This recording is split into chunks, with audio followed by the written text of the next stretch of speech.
Então, a súmula 660 é uma súmula que trata sobre o ICMS na importação e ela foi editada em 2003. Veja que a gente está em 2016 e a gente teve que regressar um pouco até 2003 para olhar aqui para a cara dessa súmula 660.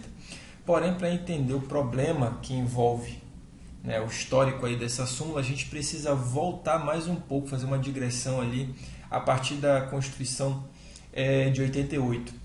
É isso que a gente vai fazer agora. Então, se a gente for para a Constituição Federal de 88, né, no momento da publicação, olhando o texto originário da Constituição, a gente caminha até a parte do Sistema Tributário Nacional, para no artigo 155, que fala sobre ICMS, e vai mais um pouco até o parágrafo 2º 9A, que trata especificamente sobre o ICMS na importação. Sem ficar fazendo muito rodeio, esse dispositivo original do 155, parágrafo 2º 9A, ele fala de forma bem marcante de mercadoria e estabelecimento. A gente sabe que mercadoria e estabelecimento lembra muito o contribuinte habitual de ICMS, não é? Já que a gente está no 155 falando sobre ICMS.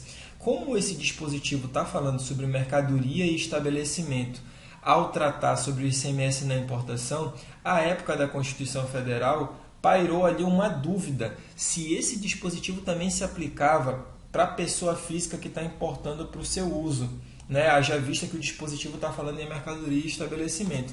Então a dúvida era a seguinte: esse dispositivo ele se aplica para contribuinte ou ele também se aplica para o não contribuinte, aquele que vai importar a pessoa física, por exemplo, para o seu uso? Essa era a grande questão. Fazendo aqui um paralelo sobre essa história de bem e mercadoria, a gente já deve ter estudado um pouco disso, mas eu trouxe aqui uma classificação que é a classificação do Silvio Rodrigues, que é acompanhado pelo Miguel Reale, que foi o autor do Código Civil.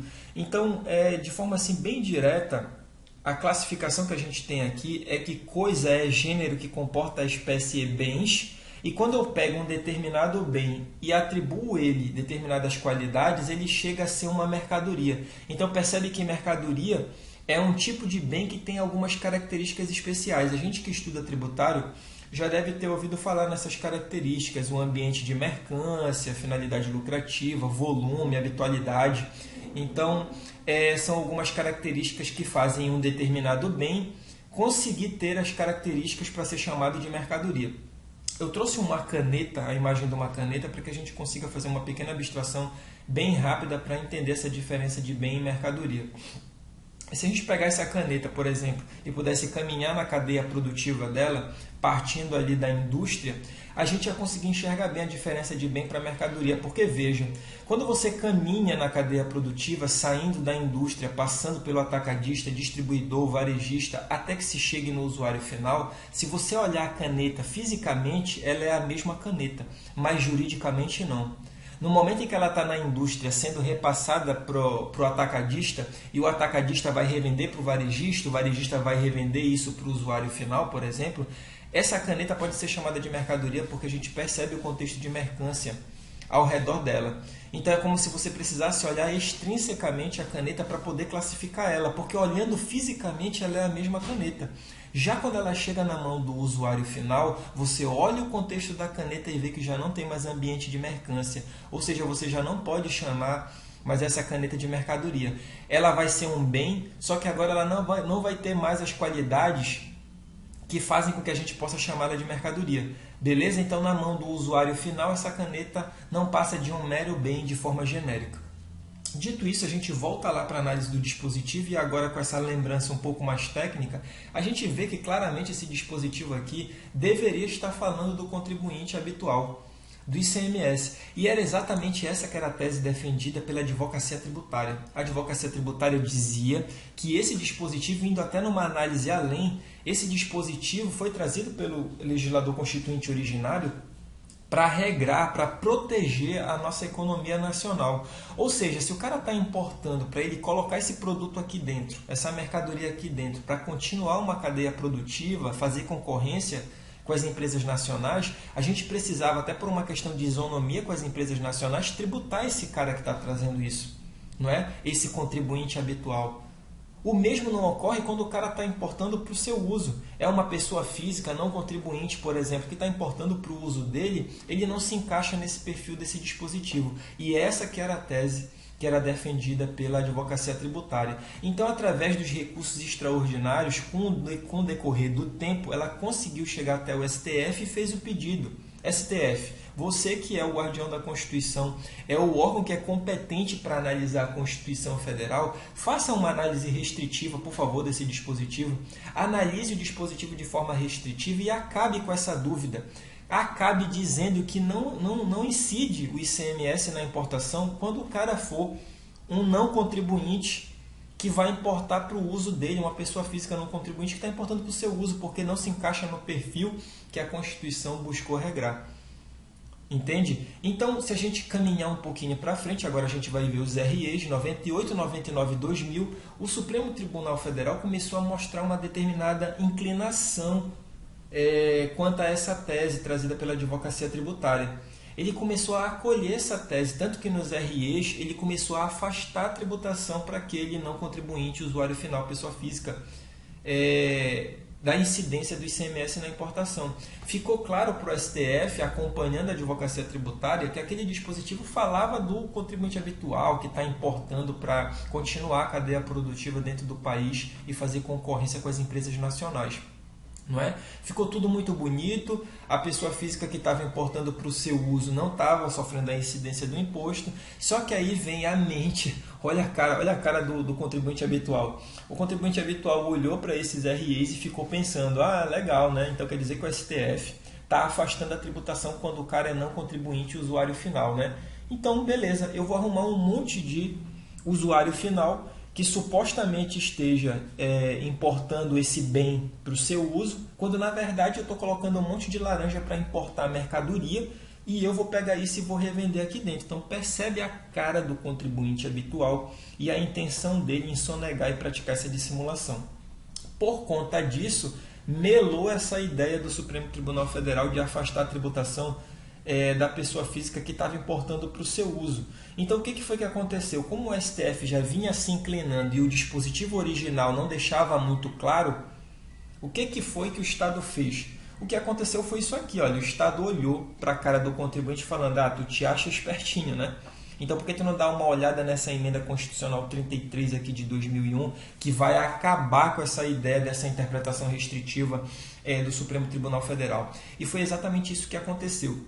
Na verdade, essa emenda constitucional 33 aqui, a historinha dela é assim. Tem um cara chamado Petrúcio Malafaia, do Rio de Janeiro, se eu não me engano, ele é membro do Ministério Público.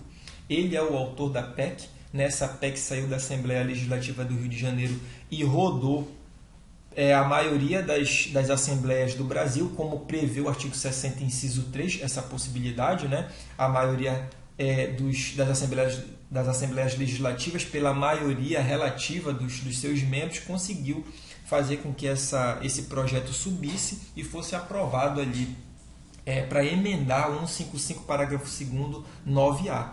E aí, a ideia desse dispositivo era justamente amarrar para o Supremo não conseguir mais fazer interpretação restritiva nenhuma e a incidir em qualquer possibilidade. Percebe a inteligência do dispositivo. Ele fala, o ICMS incidirá também sobre bem ou mercadoria. Ele não está falando mais aqui só de mercadoria, ele está falando de bem agora. Ou seja, está de uma forma bem mais genérica e ele diz, seja pessoa física ou jurídica. Eu não quero mais saber, não vem com essa tese de dizer que é pessoa jurídica porque não interessa. Pessoa física também, ainda que não seja contribuinte habitual do imposto. Então, a gente percebe a intenção do legislador no momento em que ele cria essa redação desse dispositivo, a intenção dele de amarrar e evitar aquilo que estava acontecendo do contribuinte habitual do imposto se aproveitar daquela interpretação restritiva do STF. Qualquer que seja a sua finalidade, fecha o dispositivo. Se a gente fizer uma análise agora, depois de olhar todo esse contexto desse dispositivo, 155, parágrafo 2º, 9A, a gente vai perceber a ideia do legislador em amarrar o dispositivo de forma que não tivesse mais como alguém alegar que não incide. Seja qual for a importação, vai incidir o ICMS. Inclusive, saindo de 2001 para 2002, em 2002 a própria Lei Complementar 87 foi também alterada no seu artigo 2º, parágrafo 1º, inciso 1, para acompanhar a emenda constitucional 33, não é? Nessa nova redação. Até aqui parece que essa emenda veio para afastar qualquer tipo de dúvida. As decisões ad nunc dali da emenda constitucional 33 para frente não tinha mais nenhum tipo de dúvida, não tinha problema, estava se aplicando a nova redação do artigo 155, parágrafo 2º, 9A. Beleza. Só que aí, para o nosso desespero, quando chega em 2003, a gente tem aqui algumas coisas que aconteceram em 2003. A primeira delas é que em 2003 a Constituição fazia aniversário de 15 anos, né? E por fazer aniversário de 15 anos, o STF vinha trabalhando já há um ano para poder mandar de um tiro só 100 súmulas no ano de aniversário da Constituição Federal. Não é? O que acontece? Se a gente olhar as súmulas que foram publicadas no ano de 2003, foram 100 súmulas.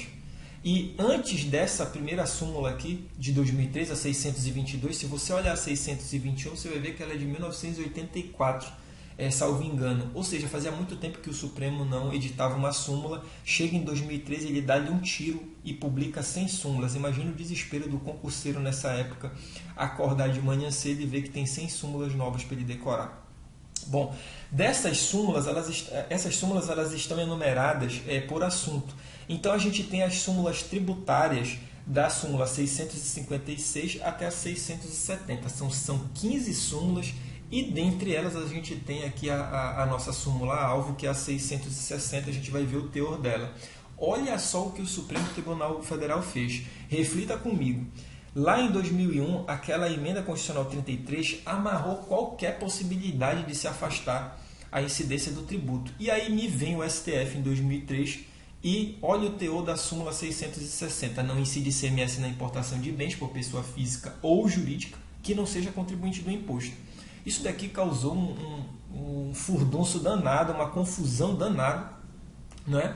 E aparentemente o que a gente tinha com essa súmula é que ela reafirmava a jurisprudência dos REs de 98, 99 e 2000, ao mesmo tempo em que contrariava frontalmente a Constituição Federal de 88, pós-emenda constitucional 33. Então essa foi a cara dessa súmula e o que foi a confusão que ela trouxe, né? No próprio ano de 2003, então, continuando a historinha da súmula, o STF reconheceu que tinha feito besteira e aí ele tentou alterar a súmula, ele não queria cancelar, né? Ele tentou alterar para ajustar ela para que ela ficasse novamente nos eixos e tinha como fazer isso. E foi o que ele tentou fazer com essa alteração sugerida aqui. Qual era a ideia dele? Era pegar esse teor original da súmula 660 e antes desse texto original colocar um trecho com uma vírgula. Esse trecho iria dizer até a vigência da emenda constitucional 33 de 2001, vírgula, e aí vinha, não incide ICMS na importação de bens por pessoa física e continuava. Então a gente percebe que ele tentou amarrar de forma temporal a súmula para que ela ficasse aplicável, ou seja, ela se aplicaria ali até a vigência da emenda constitucional 33 e a partir da emenda constitucional 33 seria aplicado ad nunc o próprio teor do novo texto ali do 155, parágrafo 2º, 9A. Beleza, com essa alteração a súmula passaria a ficar bonitinha, ela estava amarrada, estava certinha, não estava mais afrontando a emenda. Só que o problema não parou por aí. Quando chegou em 2004, houve uma suposta retificação, né? Isso aí a gente vê no livro do Ricardo Alexandre, ele fala rapidamente sobre essa retificação, que inclusive aconteceu em 2004, dizendo que essa alteração iria ser aplicada na súmula. Só que aí em 2006 o informativo 442 trouxe outra informação, dizendo agora que essa alteração que foi sugerida pelo Supremo não seguiu uma formalidade que deveria ter seguido. Eu já vi professor falando que o Supremo tentou fazer essa alteração com quórum indevido. Eu já vi, se eu não me engano, o próprio Ricardo Alexandre fala que a alteração sugerida não passou pela formalidade das 3 publicações que eram necessárias segundo o regimento interno lá do STF. Então, alguma formalidadezinha ali não foi seguida, o que eles chamam de error in procedendo, né? Em direito processual a gente chama esse vício de forma que invalida o ato, a gente chama de error in procedendo.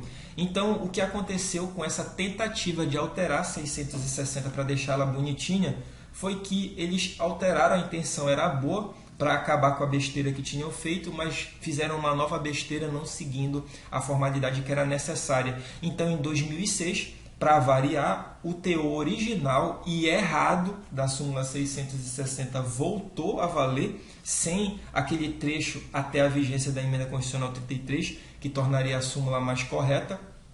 Passou a viger o teor da súmula original, né? E aí o que foi que aconteceu? A gente ficou com aquela dúvida, pô, mas e aí, como é que vai fazer agora, já que aquela alteração que deixava a súmula correta não foi aprovada, teve esse erro improcedendo aí, e aí o que acontece? Bom, o resumo de tudo, que é inclusive que a gente tem que tomar cuidado em prova, é que por conta de um erro improcedendo, essa alteração sugerida não seguiu as formalidades que deveria ter seguido para que a alteração surtisse efeito, fosse válida, né? E por conta disso foi republicada a súmula 660 com a redação original, ou seja, com aquela redação viciada, sem a alteração sugerida para salvá-la. E aí a conclusão que fica é que a gente, na hora que for interpretar essa súmula, a gente tem que se lembrar que, apesar de não estar escrito lá na redação original, a gente tem que interpretar que essa súmula é válida sim, mas ela é válida só até a emenda constitucional 33 de 2001. E a partir da emenda constitucional 33 de 2001, a de nunc, essa súmula está superada para os casos posteriores. Pode ver que todos os livros que falam sobre essa súmula falam que ela está superada, não falam que ela está cancelada. Não é? E por conta disso, a gente entende que tem que fazer essa análise temporal para poder não errar a questão de prova, porque se a questão for capciosa, ela pode colocar algum caso concreto que aconteceu antes da emenda constitucional 33 de 2001 e aí perguntar para você se aplica a súmula 660, e nesse caso ela é aplicável sim. Beleza? Então, resumindo, essa daí que era a historinha da súmula 660. Eu espero que, assim como serviu para mim, sirva para vocês, e estou aberto aí para a galera que quiser fazer algum complemento, algum ajuste. Valeu aí, galera. Um abraço.